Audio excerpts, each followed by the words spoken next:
आजकल हर जगह सिर्फ एक ही चीज का शोर हो रहा है कि चांदी 4 लाख का आंकड़ा पार कर चुकी है। अब कई सारे मेरे ऐसे फ्रेंड्स हैं जो सिल्वर के अंदर प्रॉफिट बुकिंग करने की सोच रहे हैं, क्योंकि यार लाख रुपए से भी कम के प्राइस में ली थी और साल भर भी नहीं हुआ, लाख से 4 लाख चली गई। तो लोगों को लग रहा है कि ये टॉप है और यहां पर प्रॉफिट बुकिंग कर लेनी चाहिए। इनफैक्ट कई सारे लोगों को लग रहा है कि ये अगर टॉप है तो यहां पर हम एक डेरिवेटिव्स में पोजीशन ले लेते हैं। लेकिन दोस्तों, क्या आपने कभी ये सोचा है कि यहां पर जो आप टॉप सोच रहे हैं, ये आपका एक डर है या फिर एक सर्वाइवल इंस्टिंक्ट है? देखिए, जब कोई मुझसे पूछता है कि क्या मैं सेल कर दूं, तो वो असल में पूछ रहे होते हैं कि क्या ये प्राइस यहां से ड्रॉप होने वाला है, गिरने वाला है। आज हम सिर्फ प्राइस पर बात नहीं करेंगे, हम इंट्रिंसिक वैल्यू और फंडामेंटल स्कैरसिटी के ऊपर बात करेंगे। क्योंकि देखो, जब भी लोग इस पूछते हैं ना कि यार अब मैं बेच दूं, तो उनके मन में क्या होता है, यार अगर ये टॉप हुआ तो मेरा नुकसान हो गया तो। इसके ऊपर आज हम बात करेंगे। देखिए, सिल्वर को सिर्फ एक इन्वेस्टमेंट मत समझिए, ये एक इंडस्ट्रियल कमोडिटी है जो कि गायब हो रही है। कैसे, ये मैं आपको समझाता हूं। आपको समझना है 85% रूल को। सिल्वर सिर्फ 15% इन्वेस्टमेंट में जा रहा है। 85% solar panels, electronics, medical devices में कंज्यूम होता जा रहा है। अब देखो, यहां पर गोल्ड हमेशा रिसाइकल होकर वापस आ जाता है, लेकिन सिल्वर किसी स्मार्टफोन या सोलर पैनल में लग जाती है तो उसे रिसाइकल करना इतना महंगा पड़ता है कि लोग स्मार्टफोन को, सोलर पैनल्स को फेंक देते हैं, रिसाइकल नहीं करते। अब क्योंकि रिसाइकल नहीं कर रहे तो सिल्वर मार्केट से हमेशा के लिए खत्म हो जाता है। अब आप देखिए, यहां पर एक और रीजन मैं आपको बताता हूं। 2030 तक जो सोलर की डिमांड है वो ट्रिपल होने वाली है। अब इसका मतलब है कि जब रिसाइकल नहीं करते तो मार्केट से सिल्वर हमेशा के लिए खत्म हो जाता है। अब यहां पर आ जाता है एक और पॉइंट कि सोलर की जो डिमांड है वो 2030 तक ट्रिपल होने वाली है। जितना सिल्वर टोटल माइन हो रहा है वो डिमांड के मुकाबले सिर्फ 1/3 ही, और गवर्नमेंट ने ग्रीन एनर्जी का कमिटमेंट किया है। तो सिल्वर का प्राइस चाहे जो भी हो, उन्हें सिल्वर चाहिए होगी सोलर पैनल्स के लिए। अब आप सोचिए, अगर डिमांड 140 से 150% है और सप्लाई उतनी है नहीं, कोई पुरानी वाली है, तो इन्वेंट्रीज खत्म होगी तो क्या होगा? जब इन्वेंट्री नहीं बचेगी, सिल्वर चाहिए गवर्नमेंट को, सोलर एनर्जी के प्रोजेक्ट्स के लिए सिल्वर चाहिए, आपके स्मार्टफोन के लिए सिल्वर चाहिए, और सिल्वर रिसाइकल होकर वापस भी नहीं आ रही, तो क्या होने वाला है प्राइस का? देखो, बहुत से लोग सोचते हैं कि जब प्राइस बढ़ेगा तो माइनिंग भी बढ़ जाएगी। आप गलत सोच रहे हो। लगभग 75% सिल्वर एक बाय प्रोडक्ट है।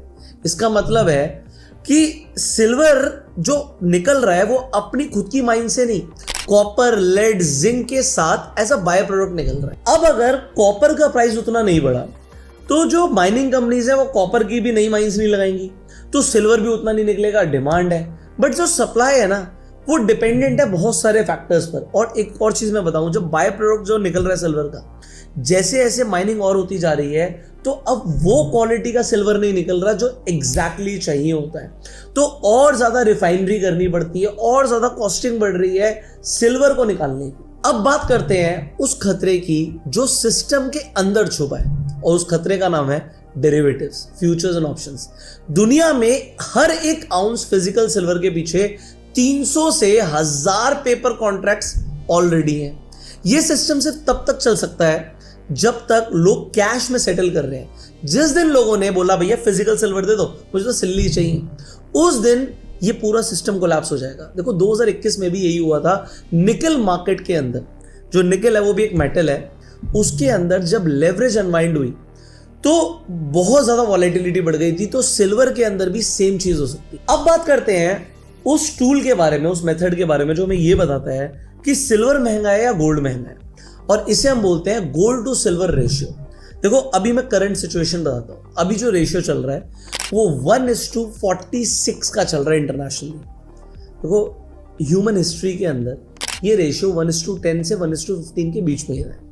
बट जब पेंडेमिक आया था 2020 के अंदर, पेंडेमिक वो टाइम था जब ये रेशियो 1:125 चला गया था। अब वो आप कह सकते हो कि इस पूरी सेंचुरी का सबसे बड़ी अपॉर्चुनिटी थी सिल्वर खरीदने की। बट आज सिल्वर सस्ता नहीं है, बट अंडर वैल्यूड जरूर है। अब मैं आपको एक और चीज बताता हूं। अभी जो करंट इन्वेंट्री चल रही है ना, मतलब फिजिकल सिल्वर की शॉर्टेज है मार्केट में। जो गोल्ड टू सिल्वर रेशियो है वो आपको 46 का दिखा रहा है, बट पता है आपको होना क्या चाहिए? ये 4.6 होना चाहिए। मार्केट सिल्वर को अभी गलत प्राइस पर बता रहा है। देखो, फिजिकल मार्केट में अगर आप ज्वेलर के पास जाओगे तो सिल्वर अवेलेबल नहीं है। टेस्ला को डिलीवरी चाहिए गाड़ियों में लगाने के लिए सिल्वर, उसके लिए सिल्वर की शॉर्टेज है। और जैसे मैंने बताया कि सिल्वर अगर एक बार लग जाता है तो रिसाइकल नहीं हो रहा, तो शॉर्टेज है और ये आपको समझना पड़ेगा। अब बात आती है कि अगर आप सिल्वर को सेल कर दोगे तो पैसा लगाओगे कहाँ पे? पहला ऑप्शन, आप स्टॉक्स में पैसा लगाओगे। आप इंडियन स्टॉक्स की बात करो, मार्केट अभी गिर रही है, रिस्की है। बॉन्ड्स में बात करूं या एफडी में बात करूं, तो एफडी में पैसा लगाने से आपको क्या 6-7% मिल जाएगा।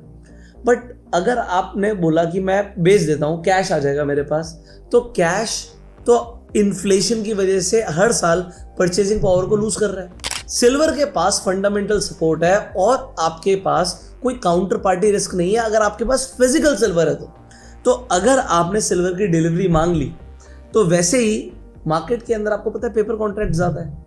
तो इस वक्त जो चल रहा है ना, ये एक ट्रेंड चल रहा है और ट्रेंड के ऑपोजिट में आपको ट्रेड नहीं करना चाहिए। अब बात आती है कि मेरे पर्सनल रूल्स की, कि भाई मैं सिल्वर को कैसे देखता हूं। देखो यहां पर देखिए, अगर आप गोल्ड टू सिल्वर रेशियो को समझना चाहते हैं तो अगर ये 80-90 की वैल्यू है तो आपको समझ आ रहा है कि अगर 80-90 की वैल्यू आ रही है तो सिल्वर अंडर वैल्यूड है। जैसे मैंने बताया आपको कि कोविड के टाइम पे हुआ था कि 1:125 हो गया था।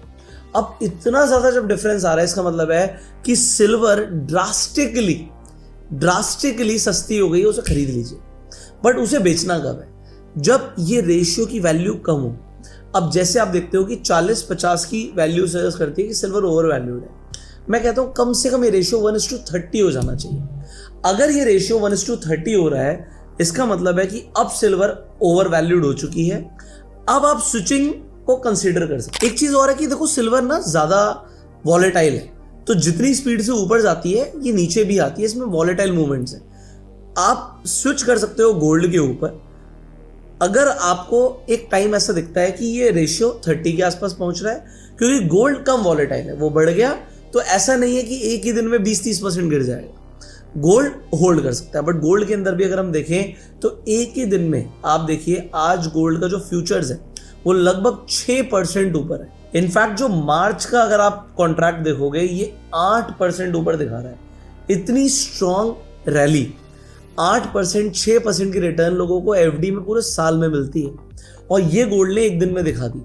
तो अब ये इतनी तेजी से जो ऊपर जा रहा है, देखो इसके अंदर मल्टीपल फैक्टर्स हो सकते हैं। या तो मार्केट के अंदर कुछ बहुत बुरा होने वाला है जो गोल्ड और सिल्वर ने पहले से सेंस कर लिया है, तो थोड़ा सा आप वेट जरूर कर सकते हो, क्योंकि आप गोल्ड सिल्वर से पैसे निकालोगे तो डालोगे कहाँ? ये क्वेश्चन बहुत इंपॉर्टेंट है और इसका आपको आंसर देना है। देखो मेरे लिए गोल्ड और सिल्वर के अंदर इन्वेस्टमेंट करना कोई गेट रिच क्विक स्कीम नहीं है कि बस मैंने गोल्ड सिल्वर में पैसे लगाए थे, अब इतना पैसा हो गया निकाल लूं ना। मुझे कोई फोमो है। क्यों? क्योंकि मैं ये समझ रहा हूं कि जिस तरीके से गोल्ड सिल्वर बढ़ रहा है, ये 1929 जैसा एक डिफ्लेशनरी क्राइसिस हो सकता है और गोल्ड सिल्वर इंश्योरेंस की तरह एक्ट करेगा। अब देखो, सेल करने से पहले आपको अपने आप से 3 सवाल पूछने हैं। सबसे पहला, वाई? क्या आपने स्पेक्यूलेशन के लिए गोल्ड या सिल्वर में इन्वेस्टमेंट किया था या फिर लॉन्ग टर्म के पर्सपेक्टिव से किया था? दूसरा सवाल, अपॉर्चुनिटी कॉस्ट। क्या आपके पास सिल्वर से बेहतर कोई और ऑप्शन है इन्वेस्टमेंट करने के लिए? और तीसरा सवाल, भाई टाइम होराइजन क्या था जब आपने इन्वेस्टमेंट का सोचा? क्या आपको ये पैसा अगले 6 महीने में चाहिए?